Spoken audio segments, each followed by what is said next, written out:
Welcome to N news. Medaram జాతరపై ప్రధాని Modi tweet. ఈ రోజు ప్రారంభమైన మేడారం జాతర సమ్మక్క సారలమ్మకు ప్రణమిలుదామన్న మోదీ. విశాఖ శారదాపీఠంలో సీఎం జగన్. శారదాపీఠం వార్షికోత్సవ వేడుకలలో జగన్ స్వరూపానందేంద్ర సరస్వతి ఆశీస్సులు తీసుకున్న సీఎం.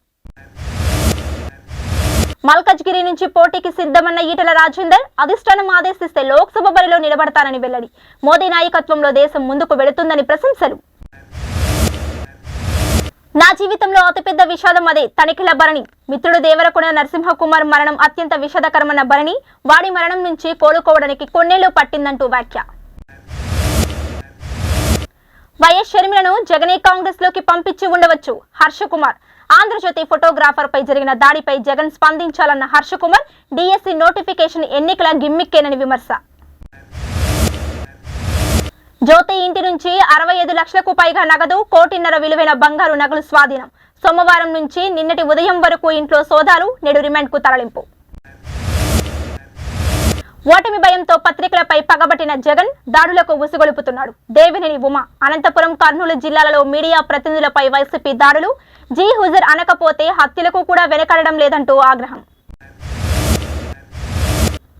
జగన్ను పరోక్షంగా విమర్శిస్తూ పిట్టకథ చెప్పిన నాగబాబు. విమానాలు తుడిచేవాడు విమానం కథ చెప్పిన నాగబాబు. నడపడం అంటే బటన్ నొక్కడమే కాదని ఎద్దేవా. నెల్లూరులో బర్డ్ ఫ్లూ కలకలం. వేలాదిగా చనిపోతున్న కోళ్లు. అప్రమత్తమైన పశుసంవర్ధక శాఖ అధికారులు శాంపిళ్లు సేకరించి పరీక్షల కోసం భోపాల్ ల్యాబ్ కు పంపిన వైనం. అమాంతం పడిపోయిన చికెన్ ధరలు. ఏపీడీఎస్సీలో ఎస్జీటీ పోస్టులకు బీఈడీ అభ్యర్థుల అనుమతిపై ఏపీ హైకోర్టు స్టే. ఇటీవల డిఎస్సీ నోటిఫికేషన్ విడుదల చేసిన ఏపీ ప్రభుత్వం సుప్రీంకోర్టు మార్గదర్శకాలను ఉల్లంఘించారంటూ హైకోర్టులో పిటిషన్లు. మేడారం జాతర బస్సుకు ప్రమాదం. ప్రయాణికులకు గాయాలు. మేడిపల్లి అటవీ ప్రాంతంలో లారీని ఢీకొట్టిన ఆర్టీసీ బస్సులో 50 మంది ప్రయాణికులలో పలువురికి గాయాలు.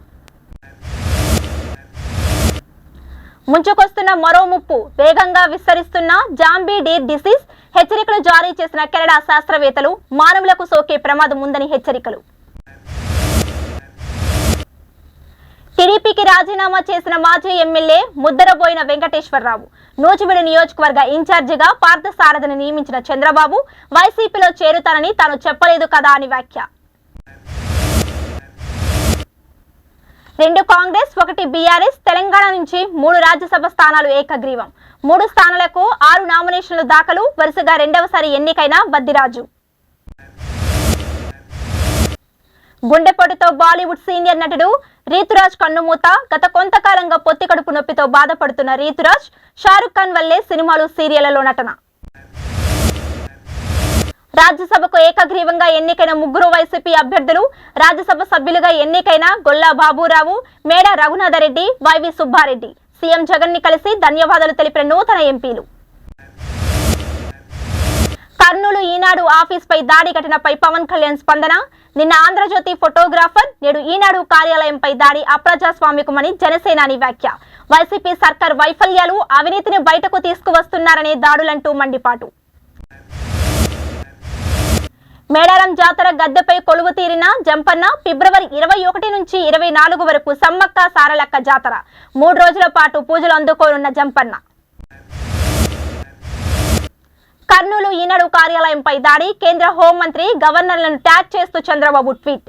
ఓటమి ఖాయమని తేలడంతో జగన్ దాడులకు ప్రేరేపిస్తున్నారంటూ వెల్లడి. పశ్చిమ గోదావరి జిల్లాలో పర్యటించిన కేంద్ర మంత్రి నిర్మలా సీతారామన్. ఏపీ పర్యటనకు వచ్చిన నిర్మలా సీతారామన్ పీఎం లంకలు సముద్రకోత నివారణకు చర్యలు తీసుకుంటున్నామని వెల్లడి. ప్రకాశం జిల్లా ఎర్రగొండపాలెం నియోజకవర్గం పుల్లల చెరువు మండలంలో జనసేన పార్టీ ఆధ్వర్యంలో ఉచిత మంచినీటి ట్యాంకర్లతో సరఫరా. తెలుగు రైతు అధ్యక్షుడు మర్రెడ్డి శ్రీనివాసరెడ్డిపై హత్యాయత్నం. కత్తిపోటులతో గాయపరిచిన దుండగులు. భారత్ పాకిస్తాన్ బోర్డు జమ్మూ కాశ్మీర్ ప్రాంతం గడ్డకట్టే మంచులో ఛత్రపతి శివాజీ మహారాజ్ విగ్రహానికి గౌరవ వందనం చేసి జయంతి వేడుకలు నిర్వహించిన భారత సైన్యం. కర్నూలు ఈనాడు కార్యాలయంపై పాండ్యం ఎమ్మెల్యే కాటసాని అనుచరులు దాడి. సుప్రీంకోర్టు సీనియర్ న్యాయవాది, రాజ్యాంగ నిపుణుడు ఫాలి ఎస్ నారిమన్. సుప్రీంకోర్టు సీనియర్ న్యాయవాది, రాజ్యాంగ నిపుణుడు ఫాలి ఎస్ నారిమన్ కన్నుమూశారు. ఢిల్లీలో మంగళవారం రాత్రి ఆయన తుదిశ్వాస విడిచారు.